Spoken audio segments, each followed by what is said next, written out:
Ya, shalom saudara kekasih dalam Kristus, berjumpa lagi dengan saya Aliudin. Hari ini saya ada di Poso.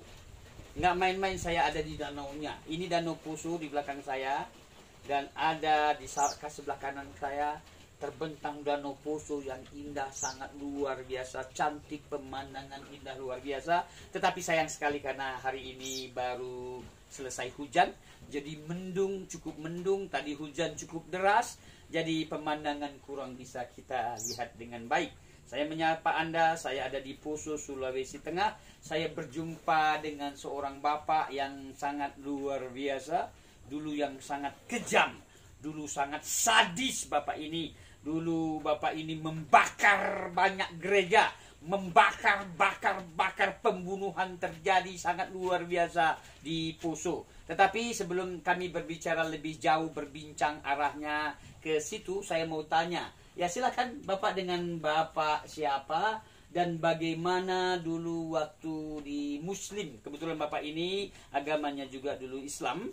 Jadi tentunya punya pengalaman yang Bapak ini alami. Ya, jadi Bapak bisa ceritakan nama Bapak dan dari mana asalnya Bapak. Dan bagaimana, apa yang Bapak lakukan dulu waktu masih Muslim. Saya belum bertanya bagaimana Bapak percaya dengan Tuhan.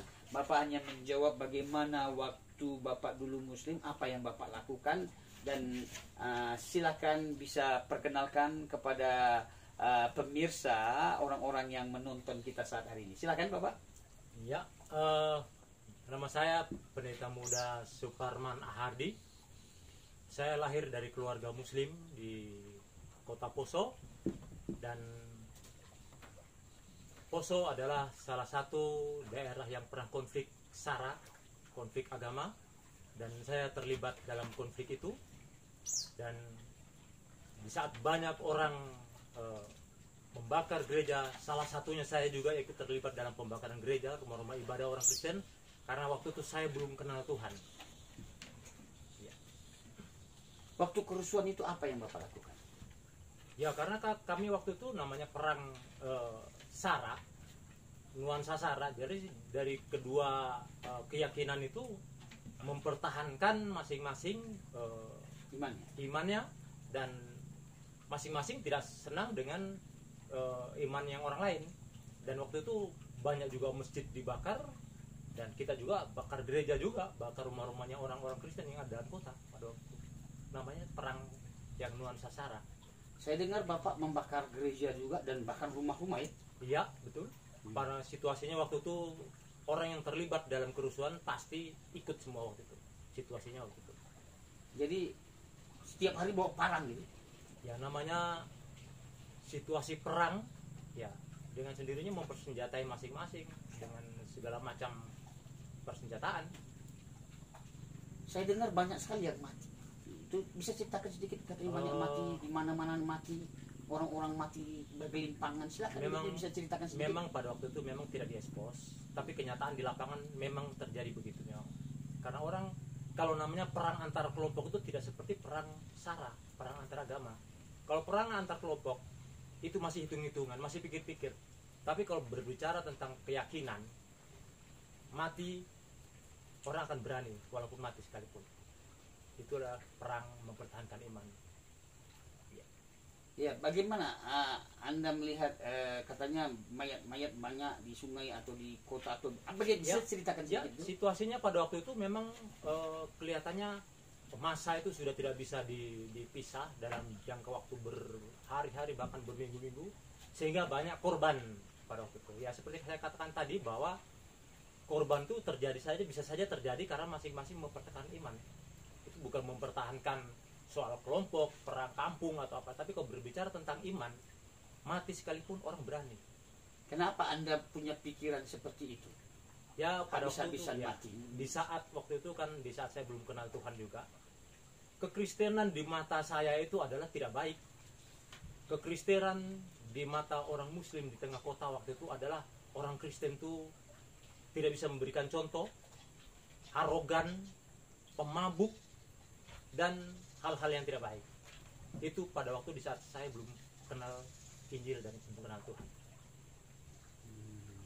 Terus saya mau tanya, bagaimana dengan keluarga Anda waktu itu? Keluarga Anda bagaimana? Apakah mereka Muslim yang taat atau bagaimana? Bisa ceritakan sedikit tentang Ya, keluarga? kalau keluarga memang keluarga Bapak, Ibu. dari keluarga Muslim. Ibu saya seorang haji juga. Keluarga saya, kakak-kakak saya banyak yang haji juga. Ibu haji, Ya, kakak-kakak haji ya. Dan keluarga kami adalah keluarga yang taat beragama.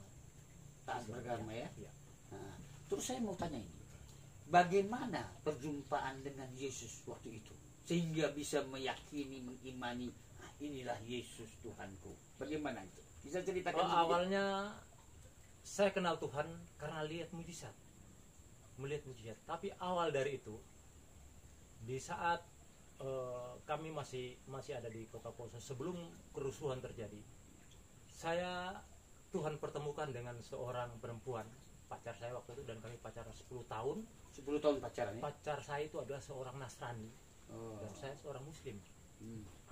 Kami ingin membangun hubungan itu lebih panjang ke jenjang perkawinan, tetapi terkendala dengan keyakinan. Dengan agama ya. Ternyata mantan pacar saya dulu itu seorang perempuan yang taat sekali, dan dia seorang pendoa. Dan saya juga seorang Muslim, dan kami masing-masing bertahan sehingga 10 tahun lebih kami tidak bisa diikat dalam satu ikatan perkawinan. Tahun 97 kami diikat dengan perkawinan adat Poso, adat Pamona, sehingga kami bisa berkeluarga. Dan pada waktu itu kerusuhan pertama terjadi. Setelah kerusuhan pertama itu, saya tidak melihat bahwa itu adalah nuansa SARA. Kerusuhan kedua, baru di situ ada nuansa SARA, dan kami tidak bisa hidup bersama karena kami beda keyakinan. Saya akan bawa ke kota di Poso, dia seorang Nasrani. Saya akan berada di daerah sini, daerah Centena, saya seorang Muslim. Sehingga kami berpisah, dan saya ikut dalam kerusuhan, pecahnya kerusuhan kedua di Poso itu sampai ke kerusuhan ketiga. Di saat saya kenal dengan Tuhan, Bagaimana waktu itu istri? Istri dibawa kemana? istri saya bawa di Tentena sama orang tuanya, dan Sama orang saya tuanya. ke Poso di kota. Saya ikut perang di Poso. Di kota? Iya. Nah, kan istri orang Kristen. Anda tidak ada niat untuk membunuh keluarga istri atau saudara-saudaranya? Karena berlawanan. Pasti itu ada. Ada. Sebenarnya pasti itu ada, karena itu visi, itu misi itu. Orang kafir itu darahnya halal. Orang kafir, orang murtad juga itu darahnya halal. Itu jadi waktu itu saya posisinya berada di tengah.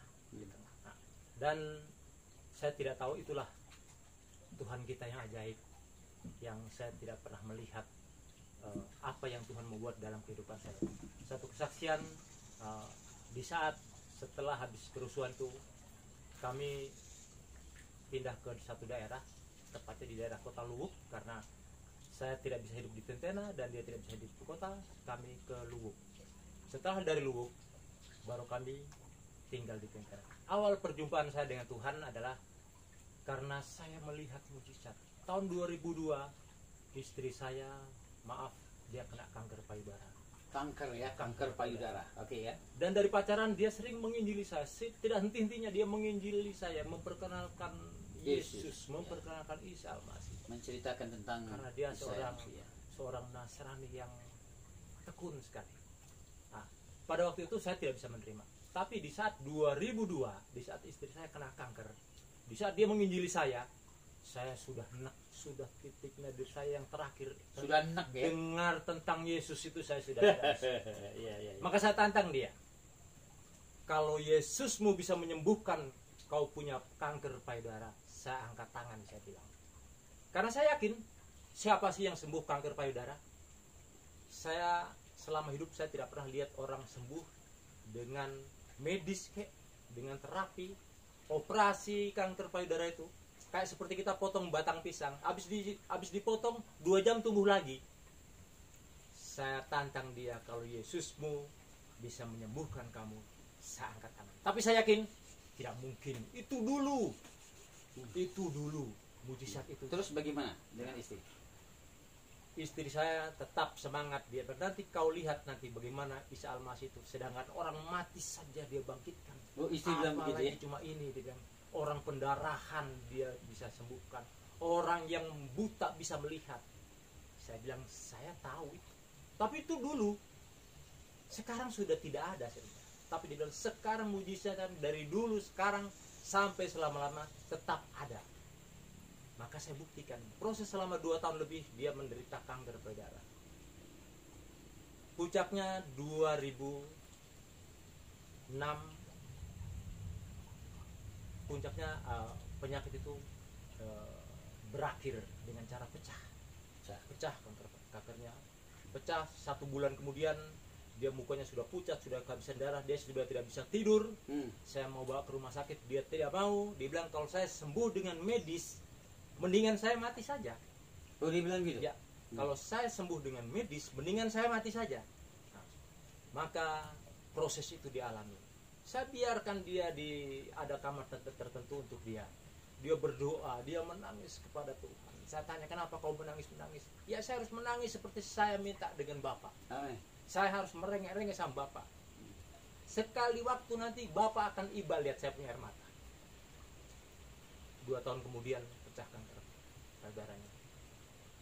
Beberapa bulan kemudian, saya sudah pikir di saat pecah payudaranya itu, saya pikir saya akan pulang kembali ke kota karena dia pasti mati. 1 bulan kemudian pendarahannya tidak berhenti. Saya bawa di rumah sakit tidak mau, sampai bocor, sampai minta maaf, payudaranya itu sampai kempis, tinggal kulit. Saya pikir di sini waktunya istri saya meninggal. 1 bulan kemudian, 2 bulan, 3 bulan tidak mati. Menjalan ke 5 bulan berhenti pendarahan dan mukanya sudah mulai merah-merah ulang. Mulai ada semangat hidupnya, ada terus. Di saat dia sakit itu, dia berhenti menginjili saya, dia berhenti memperkenalkan saya tentang Yesusnya. Dan setelah itu 6 bulan kemudian lukanya itu sudah tertutup kembali, padahal lubangnya besar, sudah kelihatan tulang rusuknya. Saya pikir dia pasti mati. Ternyata 6 bulan kemudian disembuhkan, pelan-pelan disembuhkan. 1 tahun kemudian payudaranya yang habis itu tumbuh. Wow. Sempurna seperti kanan. Wow, luar biasa. Saya terkagum-kagum. Saya tidak bisa bicara, saya tidak bisa tidur berminggu-minggu. Saya pikir ada memang DP Yesus ini. Ada betul dia punya Yesus. Ketika waktu itu baru saya bilang sama orang tuanya, waktu kami duduk bersama, saya bilang sama tua, saya ingin kenal dengan Isa Al-Masih. Tolong bagaimana caranya? Saya mau ingin dibaptis. Keluarga ribut. Itu sudah sehabis kerusuhan 2006. Keluarga ribut. Keluarga kita. Keluarga yang di pihak istri. Siapa yang tekan kamu? Siapa yang paksa kamu? Saya bilang tidak. Saya melihat itu. Justru keluarga bertanya ya. Saya melihat itu mujizat itu terjadi dengan mata kepala saya sendiri, terjadi dengan berproses bertahun dan berbulan setelah proses itu. Dan waktu itu saya belajar, saya bilang saya ingin kenal dengan Tuhan. Maka proses itu saya kenal dengan Tuhan. Saya menjadi seorang Kristen. 2006 waktu itu saya mendapat tantangan pertama di saat saya menjadi seorang Kristen. Tantangan dari keluarga sendiri. Ada seorang yang saya temui, sebutkan namanya. Dia tidak senang melihat saya pindah keyakinan. Tidak mau melihat saya menjadi seorang Kristen. Suatu ketika saya ditangkap dan saya disodorkan dengan senjata api di kepala. Dia tanya, saya dengar situ sudah masuk Kristen, sudah masuk gereja dan sudah dibaptis. Saya sebagai manusia biasa, saya takut. Karena baru seumur jagung saya sudah diperhadapkan dengan harga Yesus yang tidak ternilai. Tapi waktu itu iman saya tumbuh dan saya katakan, ya, saya sudah menjadi seorang Kristen, saya sudah masuk gereja dan saya sudah dibaptis. Tidak hitung detik dia langsung kutik. Dia tarik pelatuknya 2 kali, tidak meledak. Dia turunkan senjata itu dengan tidak sengaja, dia periksa dan dia kutik, meledak luar biasa senjata itu. Karena ledakan begitu kuat, dia lari. Saya sudah tidak bisa lari. saya tersungkur di tanah. Hmm. Saya menangis. 2 kali pelatuk ya. Dua kali pelatuk ditarik tidak meledak. Pelatuk yang ketiga kali tarik meledak. Dan dia lari karena ada ledakan yang kuat. Saya tersungkur, saya sudah lemas, kayak sudah tidak ada tulang-tulang saya. Saya menangis. Saya bilang inilah harga Yesus. Amin. Tidak bisa dibayar.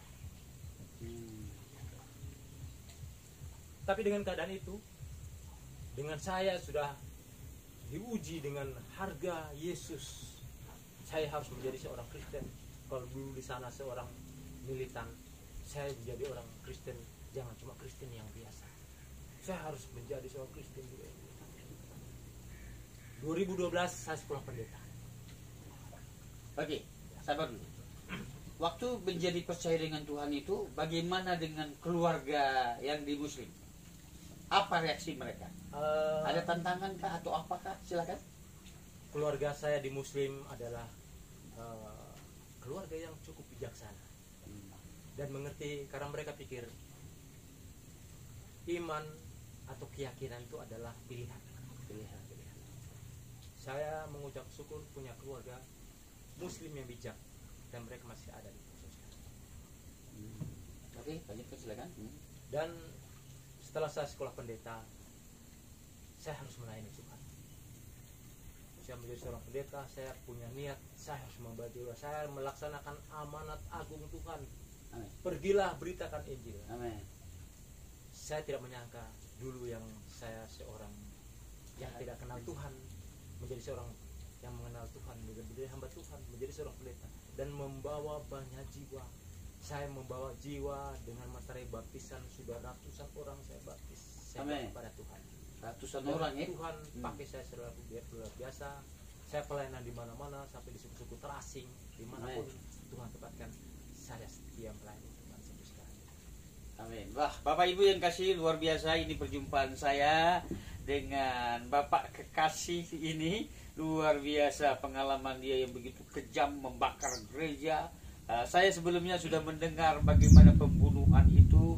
Di sungai-sungai banyak orang mati, di jalan-jalan banyak orang bergelimpangan. Ya, beliau tidak sharingkan banyak hal di situ. Inilah kesaksian beliau dan menghadapi bagaimana tantangan istri sakit bertahun-tahun, tidak pulih-pulih, tidak sembuh-sembuh, bahkan menginjili beliau tolak, beliau tidak meyakini, beliau tidak percaya, tetapi mujizat Tuhan terjadi, istri disembuhkan dari payudaranya, dipulihkan kembali sempurna sampai saat hari ini, sehingga beliau mempercayai, mengimani Yesus Tuhan dalam hidupnya, dan sekolah Alkitab, belajar dan menjadi pemberita Injil kemana-mana. Dan tadi sudah dengar banyak ratusan orang sudah dibaptis dan dilayani oleh Bapak kekasih ini. Ya, Bapak kekasih, kita akan tutup ini. Mungkin ada sesuatu yang bisa disampaikan kepada saudara-saudara yang menyaksikan, baik orang-orang kita, saudara-saudara kita, sepupu yang di seberang, dan orang-orang Kristen yang percaya dengan Tuhan. Silakan, ada sesuatu yang disampaikan? Saya hanya mengatakan closing kita ini, ya silakan. Kepada saudara-saudara kita yang Kristen juga, yang kenal Tuhan, jangan keselamatan itu dipermainkan. Amin. Tapi Yesus sudah begitu besar berkorban untuk keselamatan manusia di seluruh dunia ini. Dan walaupun dikatakan itu kita Kristen, seorang Kristen yang menjadi ahli waris kerajaan surga, tetapi kita harus tahu juga bahwa firman itu adalah panduan kita menuju ke surga. Supaya jangan dikatakan bahwa surganya orang Kristen itu surga murahan.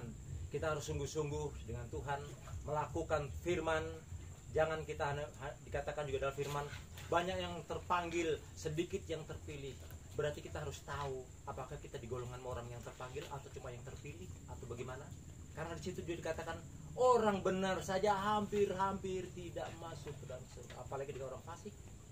Saya hanya berpesan tuh, di saat kita sudah pegang keselamatan, Tuhan berikan keselamatan, pegang itu dan lakukan itu keselamatan itu, dan dengan takut dan gentar dan setia kepada Tuhan. Karena keselamatan itu tidak ternilai harga. Demikian. Amin. Terima kasih, setia dan taat kepada Tuhan. Terima kasih saudara kekasih dalam Kristus. Saya menyapa Anda dimanapun Anda berada saat hari ini. Doa kami menyertai Bapak Ibu yang kekasih dimanapun Anda berada. Tetap teguh, kerjakan keselamatan itu dengan takut dan gentar. Luar biasa, inilah perjumpaan kami. Sekali lagi sampai berjumpa lagi. Salam sehat, kuat selalu, damai di hati. Tuhan Yesus memberkati. Amin. Amin.